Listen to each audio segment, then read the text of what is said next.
মিষ্টি তার বাবা মায়ের সঙ্গে বিষ্ণুপুর নামক এক গ্রামে বাস করত। মিষ্টির বাবা দিনমজুরির কাজ করে সংসার চালাতো, তাই তাদের পারিবারিক অবস্থা খুব একটা সচ্ছল ছিল না। আর মিষ্টি তাদের গ্রামেরই এক সরকারি স্কুলে পড়াশোনা করত। মিষ্টি এখন ক্লাস 6-এ পড়ে। প্রত্যেকদিন সে যখন স্কুলে যেত তখন দুপুরে খাওয়ার জন্য তাকে তার মা টিফিনে কিছু খাবার দিত।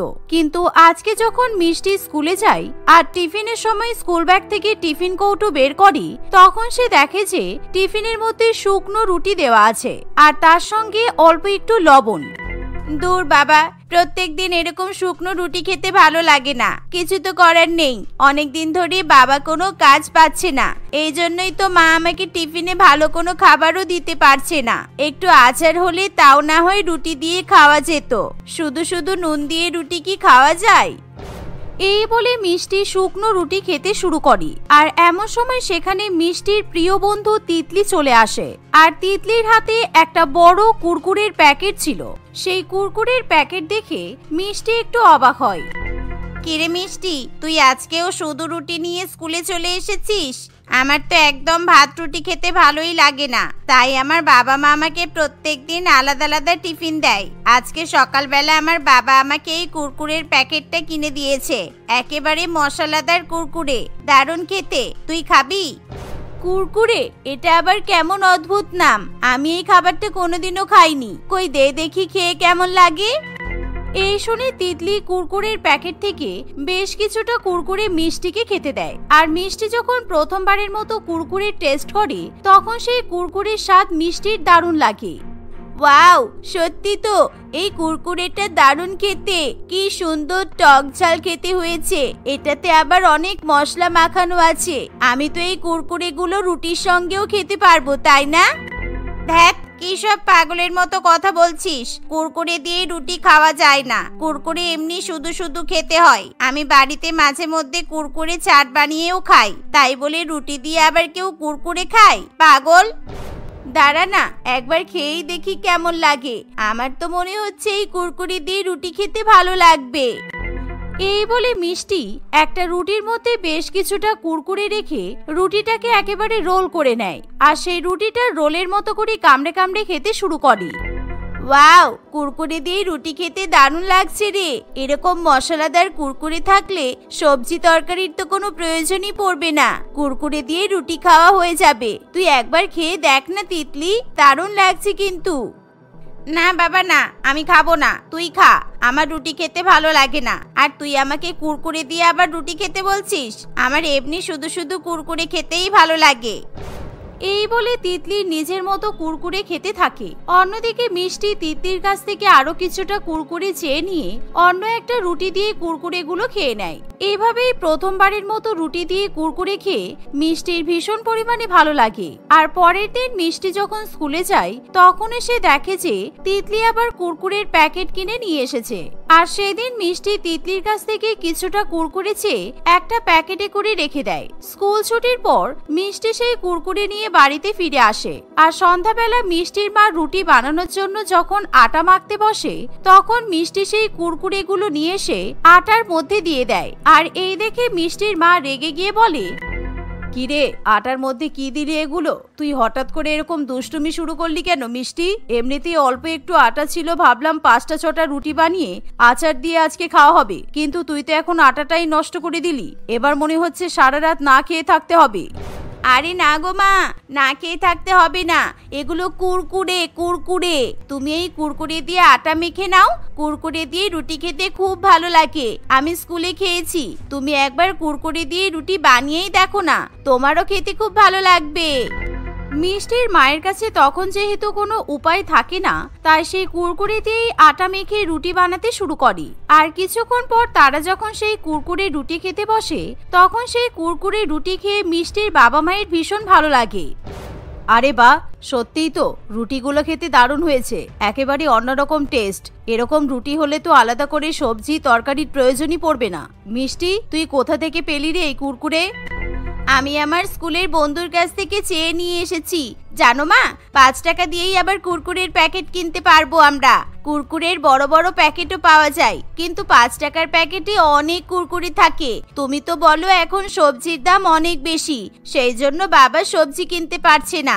আমরা যদি 5 টাকা দিয়ে একটা কুরকুরের প্যাকেট কিনে নিই আর আটার সঙ্গে মিশিয়ে তুমি রুটি তৈরি করো, তাহলে কিন্তু আলাদা করে আমাদের আর সবজি তরকারির দরকারই পড়বে না। বাহ, তোর মাথায় তো দেখছি দারুণ বুদ্ধি হয়েছে। ঠিক আছে, যেদিন আমাদের বাড়িতে তরকারি সবজি কিছু রান্না হবে না, সেদিন তাহলে আমরা কুরকুরে রুটি বানিয়ে খাবো। এই শুনে মিষ্টি খুবই খুশি হয়, আর সেই কুরকুরে রুটি খেয়ে মিষ্টির এতই ভালো লাগে যে সে মাঝে মধ্যেই তার মায়ের কাছে কুরকুরে রুটি খাওয়ার জন্য আবদার করে। এভাবে সময়ের সঙ্গে সঙ্গে মিষ্টি কুরকুরে রুটি পাগল হয়ে ওঠে। আর মিষ্টি যখন বিবাহ উপযোগী হয়ে যায়, তখন রাহুল নামে এক মধ্যবিত্ত পরিবারের ছেলের সঙ্গে মিষ্টির বিয়ে হয়। রাহুল এক বড় অফিসে সিকিউরিটি গার্ড হিসেবে কাজ করত। আর বিয়ের কদিন পর মিষ্টির শাশুড়ি মা মিষ্টিকে বলে, বৌমা, বেশ কিছুদিন হয়ে গেল, তোমাকে কিন্তু এখনো পর্যন্ত আমি রান্না করতে বললাম না। তুমি এবার আস্তে আস্তে রান্না বান্নার দায়িত্ব নিতে শিখে নাও। আমারও তো বয়স হয়েছে, আর কতদিন আমি রান্না বান্না করবো বলো তো। যাও, আজকে তুমি রান্নাঘরে যাও আর তোমার পছন্দ মতো কোনো একটা খাবার রান্না করে নিয়ে এসো। এই শুনে মিষ্টি খুবই খুশি হয়, আর সে তখনই নিজের ঘরে চলে যায়। নিজের বাপের বাড়ি থেকে নিয়ে আসা ব্যাগ থেকে মিষ্টি কুরকুরের 2-3টে প্যাকেট বের করে, আর যা দেখে রাহুল অবাক হয়ে বলে, কি ব্যাপার মিষ্টি, তুমি ব্যাগের মধ্যে থেকে কুরকুরের প্যাকেট বের করছো কেন? তুমি কি আমাদেরকে কুরকুরে চাট বানিয়ে খাবে ভাবছো নাকি? আমি কিন্তু আগেই বলে দিচ্ছি, মা কিন্তু বাইরের কোনো খাবার খেতে পছন্দ করে না। মায়ের সামনে কিন্তু এগুলো খেতে যেও না, মা কিন্তু বকা দেবে। আরে না না, আমি কুরকুরে চাট বানাবো না। আমি কুরকুরে দিয়ে আজকে নতুন একটা রেসিপি রান্না করে তোমাদেরকে খাওয়াবো। এই বলে মিষ্টি কুরকুরের প্যাকেটগুলো নিয়ে রান্নাঘরে চলে যায়। আর সে প্রথমে কুরকুরেগুলো একেবারে মিহি মিহি ভাবে গুঁড়ো করে নেয়। আর সেই কুরকুরের গুঁড়ো আটার মধ্যে মিশিয়ে ভালো করে আটার ডো তৈরি করে। আর সেই ডোগুলো একটা একটা করে বেলে রুটি বানাতে থাকে। রাত্রিবেলা মিষ্টি যখন তার স্বামী এবং শাশুড়ি মাকে সেই কুরকুরে রুটি খেতে দেয়, তখন তাদেরও সেই কুরকুরে রুটি খেয়ে ভীষণ ভালো লাগে। কিন্তু মিষ্টির শাশুড়ি মা কিছুতেই বুঝতে পারে না যে সে কিসের রুটি খাচ্ছে। বৌমা, তুমি এটা কি দিয়ে রুটি বানিয়েছো বলো তো? আমি বুঝতেই পারছি না, রুটির মধ্যে কিসের পুর দিয়েছো? খেয়ে তো মনে হচ্ছে তুমি মশলা রুটি বানিয়েছো। আসলে আমি রুটিগুলো কুরকুরে দিয়ে বানিয়েছি। আমার কুরকুরে রুটি খেতে ভীষণ ভালো লাগে। আমার সাধারণ সাদা রুটি খেতে একদমই ভালো লাগে না। তাই আমি যখনই রুটি বানাই, নিজের জন্য কুরকুরে রুটি বানাই। আপনার ছেলে আমাকে বলেছে আপনি নাকি বাইরের কোনো খাবার খেতে পছন্দ করেন না, তাই কিন্তু আমি আপনার জন্য সাধারণ রুটিও বানিয়েছি। আপনি চাইলে এই সাধারণ সাদা রুটিও খেতে পারেন। না না, এই রুটিগুলো খেতে তো খুব ভালো লাগছে, বিশেষ করে ধনেপাতার চাটনি দিয়ে খেতে আরো ভালো লাগছে। আমার তো মনে হচ্ছে আজ থেকে আমি সাধারণ রুটি খাওয়া বন্ধ করে দেব। শাশুড়ি মায়ের কথা শুনে মিষ্টি খুবই খুশি হয়। এভাবে শ্বশুর বাড়িতে গিয়েও মিষ্টি মাঝে মধ্যে কুরকুরে রুটি বানিয়ে নিজেও খায় এবং তার পরিবারকে খাওয়ায়। এভাবে সময় কাটতে থাকে। কিন্তু একদিন হঠাৎ করে তাদের পরিবারে বিপদ নেমে আসে। রাহুল যখন নাইট ডিউটি করতে যায়, তখন মাঝরাতে বেশ কয়েকজন ডাকাত সেই অফিসে ডাকাতি করতে আসে। কিন্তু রাহুল তাদেরকে কোনোভাবেই অফিসের মধ্যে ঢুকতে দেয় না। এর ফলে সেই ডাকাতগুলোর সঙ্গে হাতাহাতি করতে গিয়ে রাহুলকে প্রচন্ড পরিমাণে মার খেতে হয়। এমনকি একজন ডাকাত রাহুলের হাতে ছুরি দিয়ে আঘাত করে। এর ফলে রাহুল রক্তাক্ত অবস্থায় মাটিতে লুটিয়ে পড়ে। এমন সময় অন্য একজন সিকিউরিটি গার্ড পুলিশকে ফোন করে দেয়, আর কিছুক্ষণের মধ্যেই সেখানে পুলিশ চলে আসে। তাড়াতাড়ি এদেরকে গাড়িতে তোলো। আর এই যে রতন আর মোহিত, তোমরা এই ছেলেটাকে এখনই হসপিটালে নিয়ে যাও। ছেলেটার হাতে প্রচন্ড পরিমাণ আঘাত লেগেছে, এখনই হসপিটালে না নিয়ে গেলে বিপদ হতে পারে। ছেলেটার বাড়িতে ফোন করে জানাও, আর একবারই কামরার মালিককে ফোন করেও ব্যাপারটা জানিয়ে দাও। এভাবে সঙ্গে সঙ্গে রাহুলকে হসপিটালে নিয়ে যাওয়া হয়। রাত্রিবেলা এরকম দুঃসংবাদ পেয়ে মিষ্টি এবং তার শাশুড়ি মা প্রচন্ড পরিমাণে ভয় পেয়ে যায়। তখনই মিষ্টি এবং তার শাশুড়ি মা হসপিটালে ছুটে যায়। আর রাহুলের এরকম অবস্থা দেখে তারা প্রচন্ড পরিমাণে কান্নাকাটি করতে থাকে। কয়েকদিন ধরে হসপিটালে চিকিৎসা চলার পর রাহুলকে হসপিটাল থেকে ডিসচার্জ করে দেওয়া হয়। কি থেকে কি হয়ে গেল আমি তো কিছুই বুঝতে পারছি না। ওই ডাকাতগুলো আমার হাতে আর পিঠে ছুরি দিয়ে আঘাত করেছে। ডাক্তার বলেছে আমি 3 মাস বিছানা থেকে উঠতেই পারবো না। এবার কিভাবে আমাদের সংসার চলবে আমি তো কিছুই বুঝতে পারছি না। মা, তোমাকে এই নিয়ে চিন্তা করতে হবে না রাহুল। কিভাবে সংসার চালাতে হবে আমি ভেবে নিয়েছি। তোমার হয়ে আমি এবার টাকা ইনকাম করব। আমি কুরকুরে রুটি বানিয়ে বিক্রি করব। কুরকুরে রুটি এমন একটা খাবার যেটা বাচ্চা থেকে বড় বয়স্ক সবাই পছন্দ করবে। তাই আমি একবার কুরকুরে রুটির ব্যবসা করে দেখতে চাই। তুমি কুরকুরে রুটির ব্যবসা শুরু করবে কিভাবে? তুমি তো জানো আমার স্যালারি কম বলে আমি সেরকম ভাবে টাকা জমাতে পারি না। এমনিতে আমার চিকিৎসার পেছনে অনেক টাকা খরচা হয়েছে, এখন হাতে একদমই টাকা নেই। তাই তুমি কিভাবে ব্যবসা শুরু করবে মিষ্টি? এমন সময় সেখানে রাহুল যে অফিসে সিকিউরিটি গার্ডের কাজ করত সেই অফিসেরই মালিক মিস্টার হরিপদ বাবু চলে আসে। আর কোনো চিন্তা নেই রাহুল, আমি এসে গেছি। আসলে আমি বিশেষ দরকারে আউট অফ স্টেশন ছিলাম। আমি এরকম দুঃখ সংবাদ পাওয়ার পরও তোমাদের কাছে আসতে পারিনি। তোমাকে আমি বাহবা জানাতে চাই, তুমি অনেক সাহসিকতার পরিচয় দেখিয়েছো। তুমি যদি না থাকতে তাহলে হয়তো আমার বড়সড় ক্ষতি হয়ে যেতে পারতো। তাই আমি কিছু টাকা দিয়ে তোমাদেরকে সাহায্য করতে চাই। এই বলে হরিপদবাবু 50,000 টাকা রাহুলের হাতে তুলে দেয়। আর সেই টাকা পেয়ে রাহুল এবং তার পরিবার খুবই খুশি হয়। আর তোমার কোনো চিন্তা নেই, তুমি সুস্থ হলে আবার কাজে জয়েন করবে। আমি আসি তাহলে। এই বলে হরিপদবাবু সেখান থেকে চলে যায়। আর মিষ্টি সেই টাকা নিয়ে তার কুরকুরে রুটির ব্যবসা শুরু করে দেয়। প্রথম সেই রুটি কেউ খেতে না চাইলেও ধীরে ধীরে মিষ্টির কাছে অনেক কাস্টমার আসতে শুরু করে। আর ছোট ছোট বাচ্চা থেকে শুরু করে বড়রা এমনকি বয়স্করাও মিষ্টির কাছ থেকে কুরকুরে রুটি কিনে খেতে শুরু করে। যার ফলে কয়েক মাসের মধ্যেই মিষ্টির কুরকুরে রুটি একেবারে ফেমাস হয়ে যায়। আর কুরকুরে রুটি বিক্রি করে মিষ্টি অনেক টাকা ইনকাম করতে থাকে। এমনকি মিষ্টি নিজের টাকা দিয়ে একটা বড় দোকানও কিনে ফেলে। এভাবে 6 মাসের মধ্যে মিষ্টি অনেক নামডাক অর্জন করে। ওদিকে রাহুলও ধীরে ধীরে পুরোপুরিভাবে সুস্থ হয়ে ওঠে। বলছিলাম রাহুল, আমার দোকানের জন্য কাউকে একটা কাজে রাখতে হবে, তা না হলে আমি একা হাতে আর সামলাতে পারছি না। প্রত্যেকদিন অনেক কাস্টমার ফিরে যাচ্ছে। প্রত্যেকদিন একা হাতে কি অত রুটি বানানো সম্ভব? তুমি দেখো তো আশেপাশে যদি কাউকে পাওয়া যায়। আরে আমি থাকতে আবার অন্য কারোর প্রয়োজন কিসের? আমি ভাবছি আমি সিকিউরিটি গার্ডের কাজ করবো না। ওরকম একটা ঘটনা ঘটার পর থেকে আমার ওই কাজ করার কোনো ইচ্ছাও নেই। আর তাছাড়া সিকিউরিটি গার্ডের কাজ করতে গিয়ে রাতের পর রাত জেগে থাকতে হয়, আমার শরীরও খারাপ করে। তাই এবার থেকে আমি তোমার সঙ্গে তোমার ব্যবসার কাজে সাহায্য করবো। এই শুনে মিষ্টি এবং তার শাশুড়ি মা খুবই খুশি হয়। সেদিন থেকে রাহুল ও মিষ্টির সঙ্গে তার ব্যবসার কাজে সাহায্য করতে শুরু করে। এভাবেই ধীরে ধীরে তারা আরো উন্নতির দিকে এগিয়ে যায়। আর তাদের পারিবারিক আর্থিক উন্নতি ঘটে। এখন মাঝে মধ্যে মিষ্টি ভাবলেও অবাক হয় যে সামান্য কুরকুরের জন্য সে জীবনে এতটা নামডাক অর্জন করতে পারবে। রচনা তার স্বামী অতনু, শাশুড়ি মা রত্না দেবী এবং এক বাচ্চা মেয়ে ছুটকিকে নিয়ে বাস করে। অতনু একটা সামান্য ইটভাটায় দিনমজুরির কাজ করে টাকা রোজগার করে নিয়ে আসে। আর সেই টাকা দিয়েই তাদের সংসার চলে। কিন্তু দেখতে দেখতে সময় ঘুরিয়ে বর্ষাকাল চলে আসে। এর ফলে ইটভাটার কাজ বন্ধ হয়ে যায়। আর অতনুর কাজও চলে যায়। ফলে অতনু অন্যান্য জায়গায় কাজ খুঁজতে শুরু করে। আর এমন সময় রচনার কম টাকায় সংসার চালাতে খুবই সমস্যা হয়। কিন্তু ছুটকি সবসময় তার মায়ের কাছে দামি দামি খাবার খাওয়ার জন্য আবদার করে। মা, আজকে স্কুলে আমার বন্ধুরা পিৎজা খাচ্ছিল জানো, সেই জন্য আমারও খুব পিৎজা খেতে ইচ্ছে করছে। আমার বন্ধুরা বলছিল বর্ষাকালে নাকি পিৎজা খেতে খুব ভালো লাগে। তুমি আমাকে পিৎজা এনে দাও না মা। এরকম করতে নেই ছুটকি, পিৎজার অনেক দাম। আর তুই তো জানিস তোর বাবার এখন কাজ নেই, সুতরাং পিৎজা কেনার মতো টাকা এখন আমার কাছে নেই। আমি দুপুরে গরম গরম খিচুড়ি করেছিলাম, তুই বরঞ্চ সেই খিচুড়ি খেয়ে নে। বর্ষাকালে খিচুড়ি খেতে ভালো লাগে। না, আমার এখন খিচুড়ি খেতে ভালো লাগছে না, আমি খিচুড়ি খাবো না। তুমি যদি আজকে আমাকে পিৎজা বানিয়ে না দাও তাহলে কিন্তু আমি না খেয়ে ঘুমিয়ে পড়বো। আমার আজকে ভীষণ পিৎজা খেতে ইচ্ছে করছে। নিজের মেয়ের চোখে এরকম জল দেখে রচনার ভীষণ খারাপ লাগে। আর অতনু রাত্রিবেলা বাড়িতে ফিরে এলে তাকে রচনা তার মেয়ের জন্য পিৎজা নিয়ে আসতে বলে। কিন্তু অতনুর কাছে টাকা থাকে না।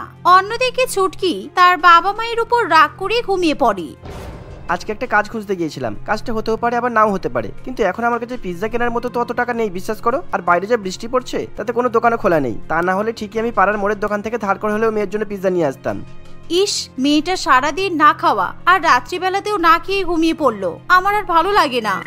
আমি বরং একটা কথা বলি, তুমি দুপুরবেলা যাদের বাড়িতে কাজ খুঁজতে গিয়েছিলে না, তারা আজকে বর্ষার মধ্যে গরম গরম ইলিশ মাছ ভাজা খাচ্ছিল আর সাথে মটনও। আমি বসেছিলাম বলে আমাকেও খেতে দিয়েছিল, কিন্তু তোমাদের না দিয়ে আমি কি করে খাবো বলো? সেই জন্য আমি ব্যাগে করে খাবার নিয়ে এসেছি। তুমি বরং এক কাজ করো, এই সব দিয়ে যদি পিৎজা বানিয়ে দিতে পারো মেয়েকে তাহলে বানিয়ে দাও।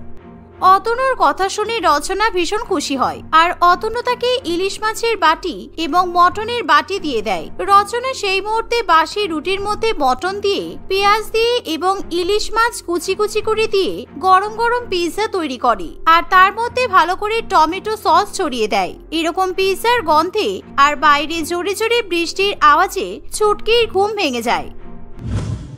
এই দেখ ছুটকি, তোর জন্য আমি মটন দিয়ে আর ইলিশ মাছ দিয়ে পিৎজা বানিয়েছি। এরকম পিৎজা আগে কখনো খেয়েছিস? এটা হলো সবথেকে দামি পিৎজা, কারণ এরকম ইলিশ মাছ আর মটন দিয়ে পিৎজা তুই কোথাও পাবি না। তাড়াতাড়ি খেয়ে নে। সত্যি মা, তুমি একদম ঠিক বলেছো। এই পিৎজা দেখে আমার তো জিভে জল চলে এসেছে। বৃষ্টির মধ্যে মটন আর ইলিশ মাছ খেতে তো দারুণ লাগে। এই বলে ছুটকি সেই মাছ এবং মাংস দেওয়া পিৎজা খেয়ে নেয়। এভাবেই বসার মধ্যে কিছুদিন তারা টাকা ধার করে খাবার খেয়ে দিন কাটায়। কিন্তু কিছুদিন পর থেকে বৃষ্টির পরিমাণ যতই বাড়তে থাকে, তাদের রান্নাঘরে রেশনও শেষ হয়ে আসে। আর তাদের বাড়ি থেকে রেশনের দোকান অনেক দূরে ছিল। আর একদিন অতনুর কাছে ভালো ছাতা না থাকায় সেই রেশনের দোকানে দেরি করে পৌঁছায়। এর ফলে সব রেশন শেষ হয়ে যায়। কিন্তু ছুটকি তখনও তার মায়ের কাছে বড় লোকেদের মতো বিভিন্ন রকম খাবার খাওয়ার জন্য আবদার করে। ছুটকি, এবার কিন্তু বাড়াবাড়ি হয়ে যাচ্ছে। তুই সেদিনকে বৃষ্টির মধ্যে আমার কাছে পিৎজা খাওয়ার জন্য আবদার করেছিলিস। আমি আর তোর বাবা যে করেই হোক তোকে পিৎজা খাইয়েছি, কিন্তু তোকে এখন এগ চিকেন চাউমিন আমি কিভাবে খাওয়াবো? আমাদের কাছে টাকা নেই মা। এখন তো এই বৃষ্টির মধ্যে তোর বাবা ঘরে রেশন পর্যন্ত নিয়ে আসতে পারছি না। ছুটকি তার মায়ের কথা শুনতে চায় না। সে বিভিন্ন রকম দামি দামি খাবার খাওয়ার জন্য বায়না করতে থাকে, কিন্তু এবার আর তার বাবা মা তাকে দামি খাবার খাওয়াতে পারে না। দেখতে দেখতে এভাবেই কিছুদিন কাটে। একদিন, রত্না, তোমরা কোথায় গেলে? এদিকে আসো, এই দেখো আমি কি নিয়ে এসেছি। বাড়ির মালিক শ্যামল বাবুর গলা শুনে রত্না দেবী এবং রচনা বাইরে বেরিয়ে আসে। তারা দেখে যে শ্যামল বাবুর হাতে অনেকগুলো কাগজের ঠোঙা আছে, আর তাতে গরম গরম চিকেন পকোড়া, পেঁয়াজি, চপ, এগ চিকেন চাউমিন ইত্যাদি আছে। এত গরম গরম দামি দামি খাবার দেখে তারা ভীষণ পরিমাণে খুশি হয়। আজকে এই বৃষ্টির মধ্যে আমার বউয়েরা রান্না করতে ইচ্ছে করছিল না, তাই আমার কাছে ওরা চপ, চিকেন পকোড়া, চাউমিন খাওয়ার আবদার করেছিল। আমিও তাই অফিস থেকে ফেরার সময় দোকান থেকে নিয়ে এসেছি। সেদিন যখন ছুটকি তোমাদের কাছে চিকেন চাউমিন খাওয়ার জন্য আবদার করছিল, তখন আমার অনেক খারাপ লাগছিল, তাই আমি ওর জন্য এত কিছু খাবার নিয়ে এসেছি। কিন্তু এসবের কি দরকার ছিল?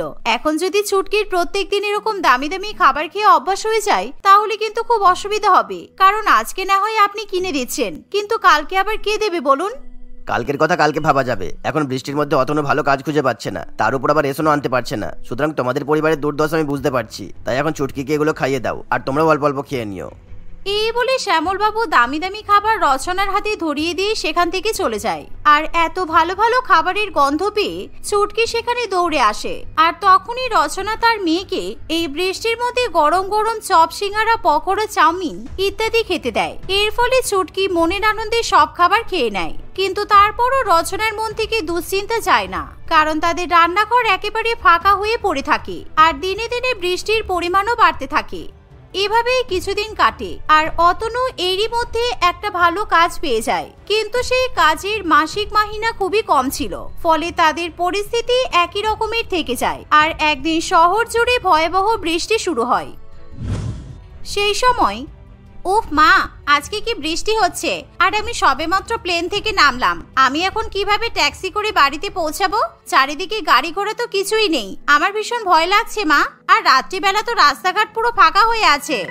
একদম চিন্তা করিস না, এয়ারপোর্টের বাইরে বেরিয়ে দেখ, ওখানে অনেক ট্যাক্সি দাঁড়িয়ে থাকে। তুই নিশ্চিন্তে বাড়িতে আসতে পারবি। আর তা না হলে আশেপাশে কোনো হোটেল নিয়ে থেকে যা। কালকে সকালবেলা বৃষ্টি কমলে বাড়িতে আসবি। ঠিক আছে মা, দেখছি কি করা যায়। রাখো তাহলে, আমি বৃষ্টিতে পুরো ভিজে যাচ্ছি। এই বলে শ্যামলী ফোন রেখে দেয়। শ্যামলী ছিল রচনার ছোটবেলার বন্ধু, আর সে বহু বছর পর অন্য দেশ থেকে নিজেদের দেশে ফিরে এসেছে। আর যেদিন সে নিজেদের শহরে ফিরে আসে, সেই দিন শহরে প্রচন্ড পরিমাণে বৃষ্টি হওয়ায় সে কিছুতেই বাড়ি ফিরতে পারে না। তাই সে বুঝে উঠতে পারে না এখন সে কোথায় থাকবে, কারণ বৃষ্টির জন্য আগে থেকেই সমস্ত হোটেলের রুম বুক হয়ে থাকে। এবার আমি কি করব? কোথাও তো থাকার জন্য হোটেলও পাচ্ছি না আমি। আমার ভীষণ খিদেও পেয়ে গেছে। আগে একটা রেস্টুরেন্ট খুঁজে খাওয়া দাওয়া করি, তারপর দেখা যাবে কি করা যায়। আর এই বৃষ্টিতে আমি তো একেবারে ভিজেই গেছি, আমার আর ভালো লাগছে না। এই বলে শ্যামলী যখন এয়ারপোর্টের আশেপাশে বৃষ্টির মধ্যে থাকার জন্য হোটেল খোঁজে, সেই সময় সে তার ছোটবেলার বান্ধবী রচনাকে দেখতে পায়। আর সে দেখে যে রচনা তার স্বামীর সঙ্গে বিভিন্ন রেস্টুরেন্টে ঘুরছে। দাদা, আপনি তো এখন এই বিরিয়ানি ফেলেই দিচ্ছেন। আর যা বৃষ্টি পড়ছে, এতে কেউ এখন আর বিরিয়ানি খেতে আসবে না। আপনি দয়া করে এই বিরিয়ানি প্যাক করে আমাকে দিয়ে দিন না। আমার মেয়েটা অনেকদিন ধরে ভালো কিছু খাবার খায়নি। যা বের ওখান থেকে। তুই আমার কাছ থেকে ফ্রিতে বিরিয়ানি, চাল আর আলু চাইছিস? তো লজ্জা করছে না? পকেটে টাকা নেই, আলু বিরিয়ানি খাওয়ার ইচ্ছে করছে। তুই জানিস এই বিরিয়ানির চাল আর আলু রান্না করতে আমার কত টাকা খরচা হয়? বৃষ্টির মধ্যে বেশি মাথা গরম করিস না। এই বেঁচে থাকা বিরিয়ানি আমি ফেলে দেবো, তবু তোকে দেবো না, বুঝেছিস? এই বলে বিরিয়ানিওয়ালা বৃষ্টির মধ্যে রচনা এবং অতনুকে দোকান থেকে বের করে দেয়। তারা এরকম বিভিন্ন রেস্টুরেন্টে ঘুরলেও কোনো রেস্টুরেন্টের মালিক তাদের বেঁচে থাকা খাবার দিতে চায় না। এমনকি অনেক অনেক রেস্টুরেন্টে খাবার ফেলে দিলেও সেই খাবার তারা দেয় না। এমন দৃশ্য দেখে শ্যামলীর ভীষণ পরিমাণে খারাপ লাগে। তাই শ্যামলী তখনই তাদের কাছে যায়। কিরে রচনা, কেমন আছিস? তুই এরকম বৃষ্টির মধ্যে রেস্টুরেন্টে ঘুরছিস কেন? তুই যে বিয়ে করেছিস, আমাকে তো একবারও জানানোর প্রয়োজনও মনে করিসনি। আরে শ্যামলী, তুই কবে বিদেশে চাকরি করতে গিয়েছিস? তারপর থেকে তো তোর সঙ্গে আমার আর কোনো যোগাযোগই নেই। অবশ্য যোগাযোগ রাখবি বা কেন? আমি তো তোর মতো আর বড় লোক নই। গরিব বান্ধবীর সঙ্গে যোগাযোগ রেখেই বা কি হবে? আর তুই এরকম বৃষ্টির মধ্যে কাক ভেজা হয়ে ভিজেছিস কেন? চুপ কর, বেশি বড় বড় কথা বলিস না। আমি সবেমাত্র ফ্লাইট থেকে নামলাম, আর তখনই এত জোরে বৃষ্টি শুরু হলো যে আমি বাড়িতেও ফিরতে পারছি না। ভাবছি রাত্রিবেলা কোনো একটা হোটেলে থেকে যাব, কিন্তু হোটেলে কোনো রুমও ফাঁকা নেই। তারপর আমার ভীষণ খিদেও পেয়ে গেছে। আর বলিস না, এত জ্বালাতন জীবনে। শ্যামলীর এরকম ভেজা অবস্থা দেখে আর তার খিদে পেয়েছে শুনে রচনা এবং অতনুর খুব খারাপ লাগে। তারা গরিব হতে পারে, কিন্তু তারা ভীষণ মায়াবী ছিল। সে কি রচনা, তোমার ছোটবেলার বান্ধবী রাত্রেবেলা থাকার জন্য হোটেল খুঁজবে কেন? ও না হয় একদিন আমাদের ছোট ভাঙা কুড়ে ঘরেই থেকে যাবে। আর তাছাড়া তোমার বান্ধবী তো ভীষণ খিদেও পেয়ে গেছে, তাই ওকে বাড়িতে নিয়ে চলো। যে একটুখানি চাল বেঁচে আছে, ওই চাল ফুটিয়ে ওকে সিদ্ধ করে ভাত করে দেবে, তাহলে ও খেয়ে ওর পেটটাও ভরবে। হ্যাঁ, তুমি ঠিকই বলেছো। এখানে কোনো দোকানে মেয়ের জন্য বিরিয়ানি, চাউমিন তো কিছু পেলাম না। ঘরে যেটুখানি চাল আছে সেটুকু ফুটিয়ে আমি সিদ্ধ ভাত করব। আমি জানি মেয়ে সিদ্ধ ভাত খেতে চাইবে না, কিন্তু ওকে কোনো রকমে বোঝাতে হবে। রচনা এবং অতনুর এত ভালো ব্যবহার দেখে শ্যামলীর চোখে জল চলে আসে। কারণ সে কিছুক্ষণ আগে দেখছিল তার গরিব বান্ধবী বরের সঙ্গে রেস্টুরেন্ট থেকে ফ্রিতে বেঁচে থাকা খাবার চাইছে, কারণ তাদের মেয়ে বাইরের খাবার খেতে পছন্দ করে। কিন্তু এখন গরিব হওয়া সত্ত্বেও তারা দুজনে মিলে অভুক্ত শ্যামলীকে সিদ্ধ ভাত খাওয়াতে রাজি। না রে, এই বৃষ্টির মধ্যে সিদ্ধ ভাত আমি খাবো না। কারণ বৃষ্টির মধ্যে আমার চাউমিন, পাস্তা, পিৎজা, বিরিয়ানি, তারপর ভেটকি মাছের পাতুরি, চিংড়ি মাছের মালাইকারি, মটন কষা, chilli chicken, fried rice, ice cream, cold drinks এসব খেতে ইচ্ছা করছে। বাবা, আমরা তো এত দামি দামি খাবার তো তোকে খাওয়াতে পারবো না। তুই আগে আমাদের বাড়িতে চল, হাত মুখ ধুয়ে আগে ঘরে বস, তারপর দেখা যাবে তুই কি খাবি। শ্যামলী রচনার কোনো কথাই শুনতে চায় না। সে রচনা এবং অতনুকে নিয়ে শহরের একটা বড় রেস্টুরেন্টে ঢুকে পড়ে। আর বৃষ্টির মধ্যে সেই রেস্টুরেন্ট বন্ধ করার সময় হয়ে এসেছিল, কিন্তু শ্যামলী বেশি টাকা দিয়ে সেই রেস্টুরেন্টে শেফকে দামি দামি খাবার রান্না করতে বলে। সেই রান্নার মধ্যে বিরিয়ানি, চাউমিন, রোল, পাস্তা, ভেটকি মাছ, ইলিশ মাছ সবকিছুই থাকে। আর এত কিছু খাবার রান্না করতে দেখে রচনা এবং শ্যামলী দুজনেই খুবই অবাক হয়। সমস্ত খাবার রান্না হয়ে গেলে শ্যামলী সেই রেস্টুরেন্টের বিল মিটিয়ে দেয়। এতদিন পরে এই দুর্যোগের রাতে তোর সাথে আমার দেখা হলো, তোর জন্য আমি এটুকু তো করতেই পারি। তোর বান্ধবী অতটাও নিষ্ঠুর নয়। চল, এবার এই খাবার নিয়ে আমি তোদের সঙ্গে তোদের বাড়িতে যাব। রচনা এবং অতনু শ্যামলীর কথায় ভীষণ খুশি হয়, আর তারা শ্যামলীকে নিয়ে বৃষ্টির মধ্যে নিজেদের কুড়ে ঘরে চলে যায়। তখনও ছুটকি বাইরের খাবার খাবে বলে জেগে বসেছিল। শ্যামলী অতগুলো খাবার প্যাকেট নিয়ে এসে ছুটকির সামনে রেখে দেয়। এই যে ছোট্ট প্রিন্সেস, তোমার জন্য আমি তোমার পছন্দের ভালো ভালো খাবার নিয়ে চলে এসেছি। তুমি যা যা খেতে ভালোবাসো এখানে সব রকমের খাবার আছে। আর শুধু এই খাবারগুলো তুমি একা খাবে না, আজকে আমরা সবাই মিলে খাবো, কেমন? ছুটকি বর্ষার রাতে এত দামি দামি খাবার দেখে প্রচন্ড পরিমাণে খুশি হয়। কিন্তু তুমি কে আন্টি? তুমি যে আমাকে এতগুলো দামি দামি খাবার নিয়ে এসে দিলে? আমি হলাম বর্ষার রাতে জলপরি, আর আজকের জন্য তোমার মায়ের বন্ধু হয়ে এসেছি। আর এবার থেকে তোমার যা যা খাবার খেতে ইচ্ছা হবে আমি প্রত্যেকদিন তোমাকে সেই খাবারগুলো নিয়ে এসে দেব, আর তুমি খাবে, কেমন? তোমার জীবনে আর কোনোদিনও কোনো খাবারের কষ্ট থাকবে না, এ আমি কথা দিলাম।